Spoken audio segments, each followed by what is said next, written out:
नमस्कार, उत्तराखंड एक्सप्रेस में आप सभी का स्वागत है। मैं हूं नीलू। करते हैं खबरों की शुरुआत। तो उत्तराखंड विधानसभा का शीतकालीन सत्र आज समाप्त हो गया। विपक्ष की मांग पर आज एक दिन के लिए सत्र बढ़ाया गया था।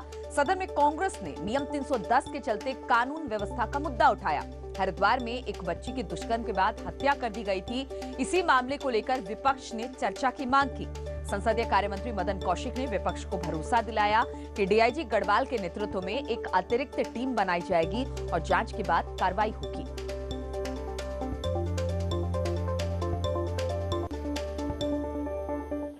और कांग्रेस नेताओं ने महंगाई के विरोध में विधानसभा के बाहर धरना प्रदर्शन किया।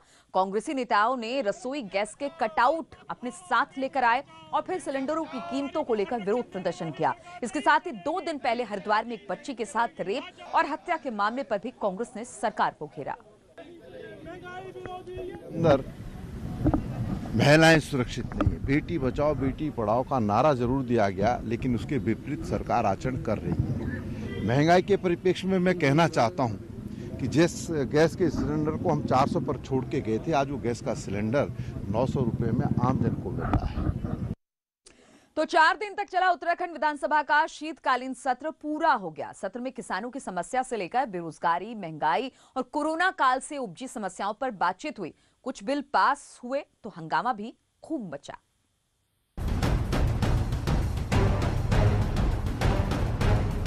21 दिसंबर से शुरू हुआ विधानसभा का शीतकालीन सत्र। विपक्ष की मांग पर एक और दिन के लिए बढ़ाया गया था। इन 4 दिनों में 19 घंटे 10 मिनट सदन की कार्यवाही चली। कुल 485 सवाल सदन में लगाए गए थे। इस दौरान 7 विधेयक भी पारित हुए तो लोक सेवा आयोग की 19वीं सालाना रिपोर्ट, विद्युत नियामक आयोग का साल 2018-2019 का लेखा जोखा भी सदन के पटल पर पेश किया गया। मैं इसके लिए पक्ष और विपक्ष के सभी माननीय सदस्यों का धन्यवाद कर रहा हूं, क्योंकि इनके सहयोग के कारण हमारा सदन बहुत व्यवस्थित और बड़े अच्छे ढंग से संपन्न होता रहा है। और इसमें जिस प्रकार से माननीय नेता सदन यानी कि हमारे प्रदेश के मुखिया आदरणीय त्रिवेंद्र सिंह रावत जी भी वर्चुअल जुड़े, ये उनकी जो हमारे पॉजिटिव होने के बाद उनका जुड़ना ये दर्शाता है कि संसदीय लोकतंत्र में उनकी बहुत आस्था है। सत्र में बेरोजगारी, किसान, आपदा पीड़ित, कोरोना काल से उपजी समस्याओं के साथ पर्यटन, सिंचाई, समाज कल्याण, खाद्यान्न समस्याओं पर चर्चा केंद्रित रही। तो डिप्टी स्पीकर के ही लाए गए विशेषाधिकार हनन का मामला भी खासा सुर्खियों में रहा। 4 दिन के सत्र में सरकारी कामकाज के साथ साथ हमने विपक्ष के प्रश्नकाल, शून्यकाल, कार्य स्थगन और नियम 53 और आज प्राइवेट डे के रूप में आज का दिन, ये भी विपक्ष को पूरा अवसर मिला कि आप जन समस्याओं को लेकर सरकार से जवाब लें, और सरकार के माध्यम से हमने उनको उनका जवाब भी दिया है। सत्र में 4000 करोड़ से ज्यादा का सप्लीमेंट्री बजट भी पास किया गया। विपक्ष ने गन्ना, माल्टा और अनाज के साथ प्रदर्शन कर सरकार का ध्यान खींचा। तो गन्ना किसानों के भुगतान और कुछ अन्य मामलों में कंप्लीट होमवर्क न होने के कारण विपक्ष को बैकफुट पर भी आना पड़ा। न्यूज़ 18 के लिए देहरादून से सुनील नप्रभात की रिपोर्ट। और विधानसभा का शीतकालीन सत्र देहरादून में हो गया और अब इंतजार अगले बजट यानी बजट सत्र का है, जिसमें इसी साल मुख्यमंत्री त्रिवेंद्र रावत ने गैरसैंण को ग्रीष्मकालीन राजधानी बनाने की घोषणा की। ऐसे में क्या अगला सत्र गैरसैंण में आयोजित करके सरकार 2021 में भी संदेश देना चाहेगी?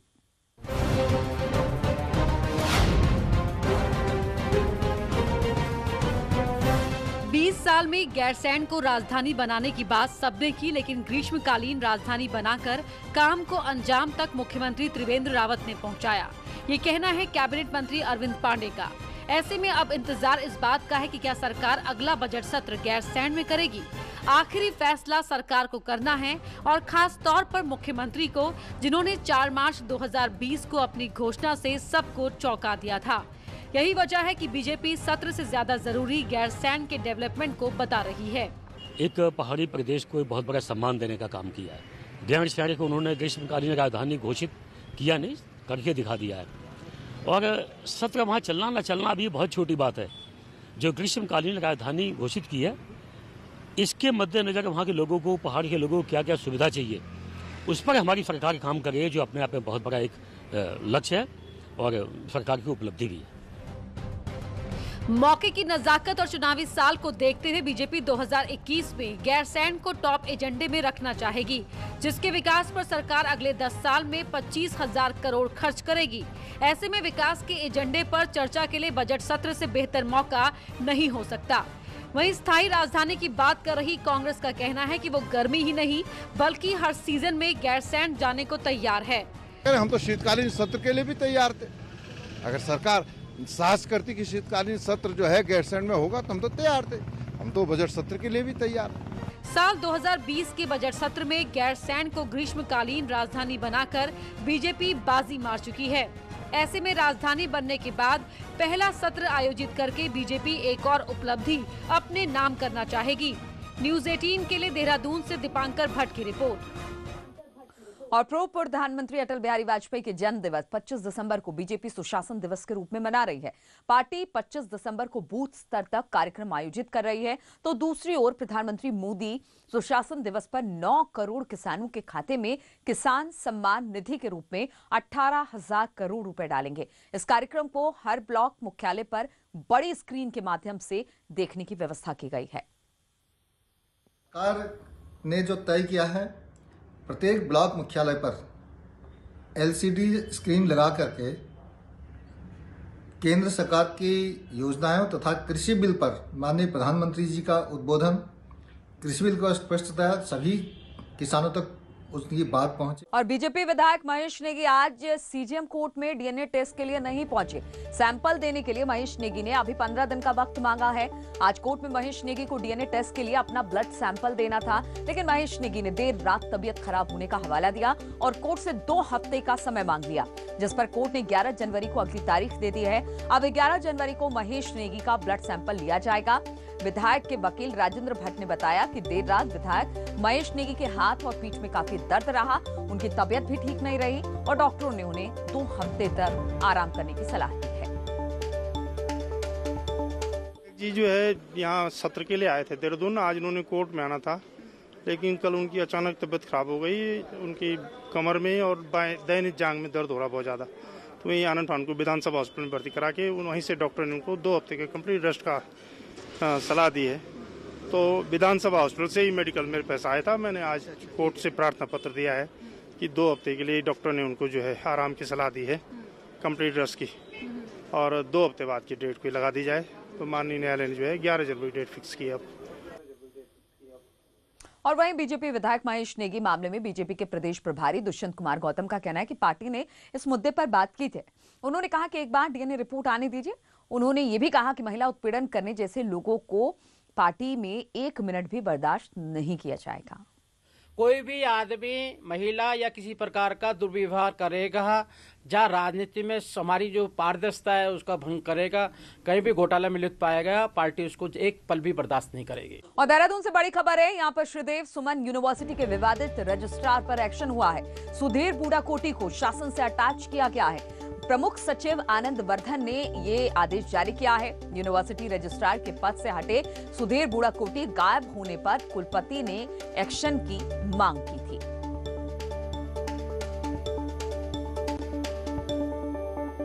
और उत्तराखंड में बोर्ड परीक्षाएं तय समय पर होगी। राज्य के शिक्षा मंत्री ने इस बात का ऐलान किया।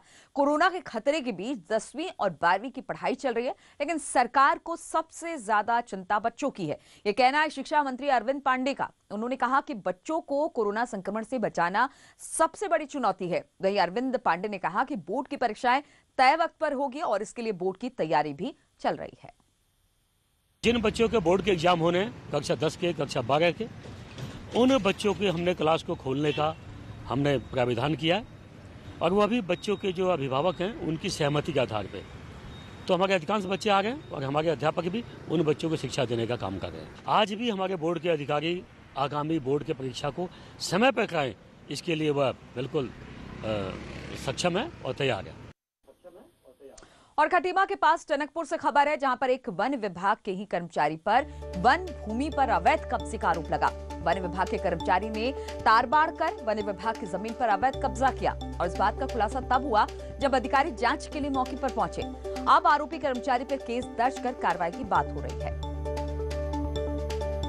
अधिकारी है, ये फॉरेस्टर है हल्द्वानी डिवीजन में, ये इसने किया है एक कर्मचारी हो के यदि वो इन कामों में लिप्त है और वो अतिक्रमण कर रहा है तो इसे हम बिल्कुल बर्दाश्त नहीं करेंगे। ये अपने उच्चाधिकारियों को हम पहले आज ही सूचित करेंगे, उसके विरुद्ध हम लेटर लिखेंगे और ये निर्देश मिलते हैं तो इसके विरुद्ध मुकदमा दर्ज करके हम इसको जेल भेजेंगे।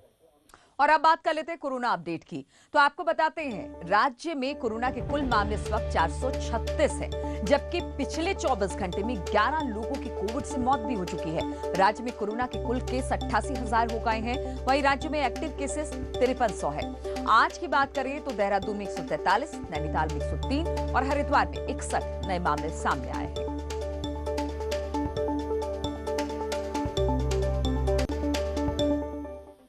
और पिथौरागढ़ में कोरोना के बढ़ते मामलों को देखते हुए शहर को 2 दिन के लिए लॉकडाउन करने का प्लान बनाया जा रहा है। सीएमओ का कहना है कि शनिवार और रविवार को पूरा शहर बंद करने पर विचार किया जा रहा है और इसके लिए व्यापारी संघ के साथ ही नगर पालिका से भी बातचीत की जा चुकी है। इन 2 दिनों में शहर को पूरी तरह से सैनिटाइज किया जाएगा। पिथौरागढ़ में पिछले 10 दिनों में 121 एक्टिव केसेस आए हैं, जिसकी वजह से वहाँ यहाँ के व्यापारिक नेताओं से बात की गई है। दोनों व्यापारिक नेता इसमें आम सहमत पे हैं कि 2 दिन सैटरडे और संडे बंद कर दिया जाए।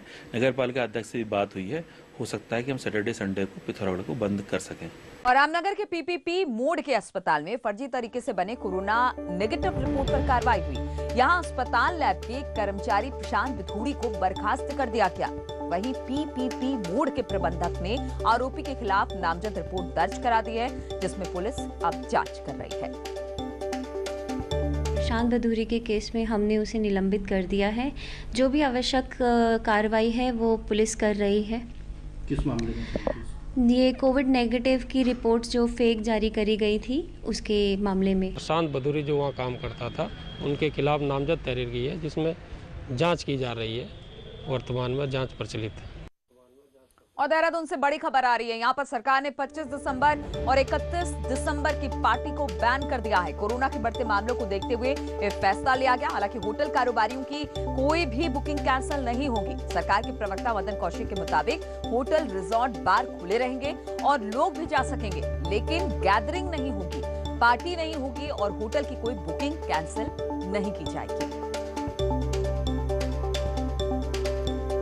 तो क्रिसमस, न्यू ईयर को लेकर होटल इंडस्ट्री बिल्कुल तैयार बैठी थी, लेकिन इस बीच यही आ रहा है कि 25 और 31 दिसंबर की जो पार्टी थी, यानी जो गैदरिंग होती है, उस पर सरकार ने रोक लगा दी है। हालांकि सरकार ने साफ कर दिया है कि जो होटल में रुकेंगे या जिनकी पहले से बुकिंग है वो कैंसिल नहीं की जाएगी।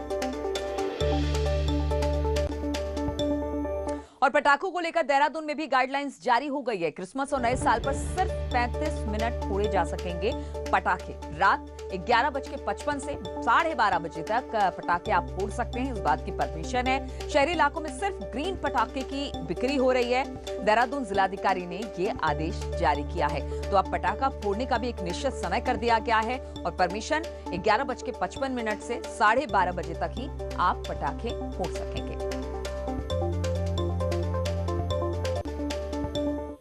और नैनीताल में एंट्री से पहले कोरोना जांच तो हो रही है, लेकिन पर्यटक कोविड की जांच के लिए इनकार कर रहे हैं, जिसके चलते स्वास्थ्य विभाग को काफी दिक्कतों का सामना करना पड़ा है। दिल्ली समेत राज्य के बाहर से आने वाले पर्यटक कई बार तो लड़ने को तैयार हो रहे हैं। हालांकि एसडीएम नैनीताल ने व्यवस्थाओं का जायजा लिया, जिसके बाद पुलिस को भी निर्देश दिए गए कि वो स्वास्थ्य विभाग की टीम के साथ मौके पर रहे। लेकिन अगर कोई पर्यटक कोविड सैंपल देने से इनकार करे और जबरन नैनीताल में घुसने की कोशिश करे तो उसके खिलाफ आपदा प्रबंधन एक्ट के तहत कार्रवाई की जाए। हमने ये भी पूर्व में निर्देश दिया था कि जहाँ जहाँ पे ये टेस्टिंग की जा रही है वहाँ पे पर्याप्त पुलिस बल रखा जाएगा। अगर कोई व्यक्ति संदिग्ध पाए जाने पे, टेम्परेचर बढ़ा होने पे या और कोई लक्षण पाए जाने पे टेस्ट कराने से मना करता है तो उसके खिलाफ आपदा जो महामारी अधिनियम है उसके तहत कार्रवाई सुनिश्चित की जाएगी। और देहरादून से बड़ी खबर है। यहाँ पर फेसबुक धोखाधड़ी के मामले में 3 आरोपियों को गिरफ्तार किया गया है। इन लोगों ने विदेशी महिला बनकर अपना प्रोफाइल बनाया और फिर उसके पास धोखाधड़ी की थी। Sample task force, special task force और साइबर क्राइम पुलिस ने ज्वाइंट ऑपरेशन में इन्हें गिरफ्तार किया है। पुलिस के मुताबिक ये लोग विदेश से गिफ्ट और धनराशि भेजने का लालच देते थे और देहरादून के एक युवक से 1 करोड़ से ज्यादा की ठगी की थी। पुलिस ने इनके 16 बैंक खाते सीज कर दिए हैं। मामले में 2 लोग दिल्ली के रहने वाले हैं तो एक शख्स नाइजीरिया का नागरिक है। पुलिस ने एक बड़े गिरोह का पर्दाफाश किया है।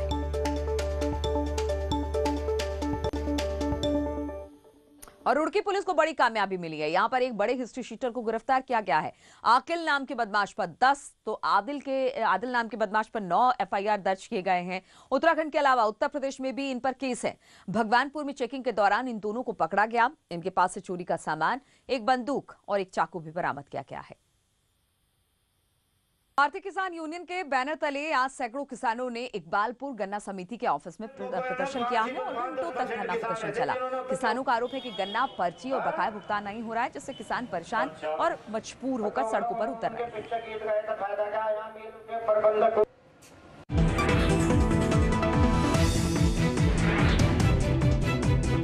काल में लोग एक